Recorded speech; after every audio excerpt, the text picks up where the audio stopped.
Assalamualaikum warahmatullahi wabarakatuh. Bagaimana kabarnya anak-anak? Semoga selalu sehat, selalu dalam lindungan Allah Subhanahu wa taala. Ya, kita tetap diberikan semangat untuk belajar dari rumah pada masa pandemi ini.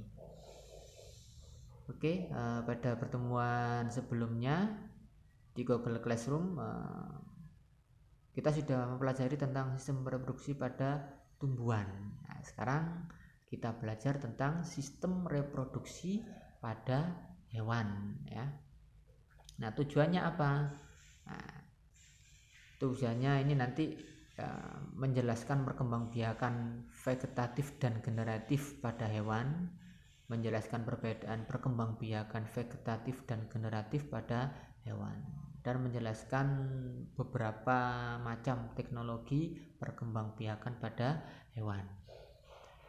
Ya, sistem reproduksi pada hewan. Jadi hewan dapat melakukan reproduksi aseksual seperti halnya tumbuhan dengan menggunakan bagian tubuhnya. Nah, reproduksi pada hewan ini, kalau vegetatif itu diantaranya ada membelah diri, ada dengan tunas, ada partenogenesis.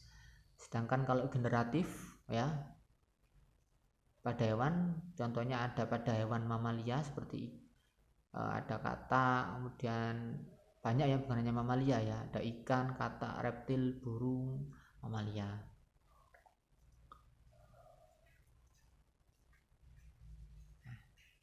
Pasti fragmentasi ini. Nah, jadi fragmentasi ini adalah terbentuknya individu baru dari potongan tubuh induknya. Nah, contohnya ini pada cacing planaria, ya. Kemudian tunas. Nah, tunas ini contohnya hidra, ya. Dia bereproduksi secara aseksual. Kemudian ada juga yang namanya siklus metamorfosis. Ya, ini SD sudah pernah, ada metamorfosis sempurna dan ada yang tidak sempurna, ya. Kalau tidak sempurna telur nimfa dewasa, kalau sempurna telur larva atau ulat, kepompong atau pupa, kemudian imago atau dewasa, ya. Nah, ini contoh membentuk tunas, yaitu hewan dari filum Porifera dan Coleonterata. Contohnya ada ubur-ubur, hidra, ada obelia. Kemudian dengan fragmentasi, ya, fragmentasi pematahan atau membelah diri. Contohnya ini pada cacing planaria, ya. Jadi misalkan ini cacing dibelah dari tengah, nah, maka dia akan terpisah menjadi dua ini, ya. Kemudian kalau kita belah secara vertikal, nah, dia juga akan terpisah menjadi dua ini, ya. Nah, ini fragmentasi. Kemudian ada lagi partenogenesis. Ini adalah bentuk reproduksi aseksual di mana betina memproduksi sel telur yang berkembang tanpa proses fertilisasi. Contohnya ada kecoak, lebah, semut, tawon, kutu daun, dan kutu air. Sedangkan reproduksi seksual pada hewan, nah, ini melewati fase yang namanya fertilisasi atau pembuahan. Nah, ketika berhasil, maka nanti akan membentuk zigot, zigot membentuk embrio atau calon anak, dan hasilnya akan muncul individu baru, yaitu reproduksi seksual, ya. Nah, pembuahan ini ada dua, ada eksternal, ada internal. Kalau luar ini pembuahan eksternal, kalau internal ini di dalam, ya. Contoh di luar ini kelas Pisces, kelas amfibi. Kemudian kalau internal ini contohnya reptil, aves, mamalia, ya. Oke, next kita lanjutkan. Nah, jadi tadi macam-macam fertilisasi, jadi ada dua, ada fertilisasi internal, ada fertilisasi eksternal. Kalau internal itu peleburan sel telur dan sel sperma di dalam hewan tubuh betina, contohnya sapi, ayam, kura-kura, buaya. Kalau eksternal Ini proses peleburan antara sel telur dan sel sperma terjadi di luar tubuh hewan betina ya. Contohnya terjadi pada hewan yang hidup di perairan, misalnya ikan. Nah, berdasarkan cara perkembangan embrionya, ini hewan bereproduksi dibagi menjadi 3 jenis. Ada vivipar, ada ovipar, dan ada ovovivipar. Nah, kalau vivipar ini hewan beranak. Nah, ini SD saya kira sudah pernah ya anak-anak ya.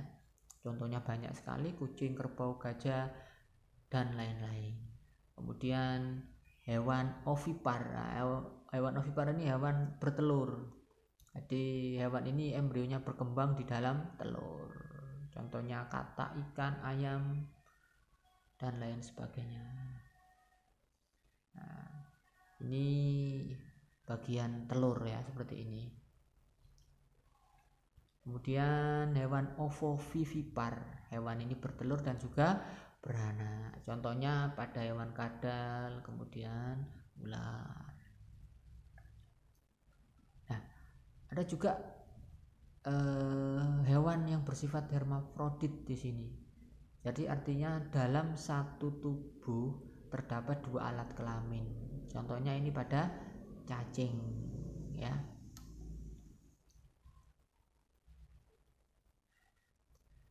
Siklus hidup hewan. Nah, ini siklus hidup ubur-ubur ya. Ini reproduksi seksual pada ubur-ubur. Kemudian ada metamorfosis, tadi sudah metamorfosis sempurna dan tidak sempurna. Ini contoh metamorfosis pada katak ini. Jadi ada telur ya, menjadi kecebong, berudu, katak muda, katak dewasa. Nah, contohnya lagi ini pada nyamuk, telur, larva, pupa, nyamuk. Ini metamorfosis sempurna. Jadi mulai dari telur sampai menjadi individu dewasa yang sempurna, mengalami perubahan bentuk tubuh. Nah, telur, ulat kepompong menjadi kupu-kupu. Tadi sempurna. Kalau tidak sempurna, nah ini jadi sempurna itu telur, nimfa, kecoa ya. Ini tidak sempurna. Nah, ini beberapa perbandingan perbedaan metamorfosis sempurna dan tidak sempurna ya. Nah, itu ada dilihat dari contohnya, kemudian dari masa kecilnya, pupanya. Kalau sempurna itu ada pupanya, kalau tidak sempurna tidak ada pupanya. Nah, contoh penerapan teknologi pada reproduksi hewan. Di antaranya ada inseminasi buatan. Apa sih ini? Nah, inseminasi buatan atau disingkat IB, atau istilahnya ini adalah kawin suntik. Jadi proses memasukkan cairan sperma dari sapi jantan yang unggul ke dalam saluran reproduksi sapi betina dengan bantuan manusia. Manfaatnya apa ini anak-anak? Jadi manfaatnya tentu saja untuk perbaikan kualitas anakan sapi. Selain itu kita bisa juga mengefisiensi biaya dan waktunya. Ya, saya kira itu tadi inseminasi buatan. Nah, ini ya, inseminasi buatan. Ada juga teknik pengklonan pada hewan. Nah, seperti ini.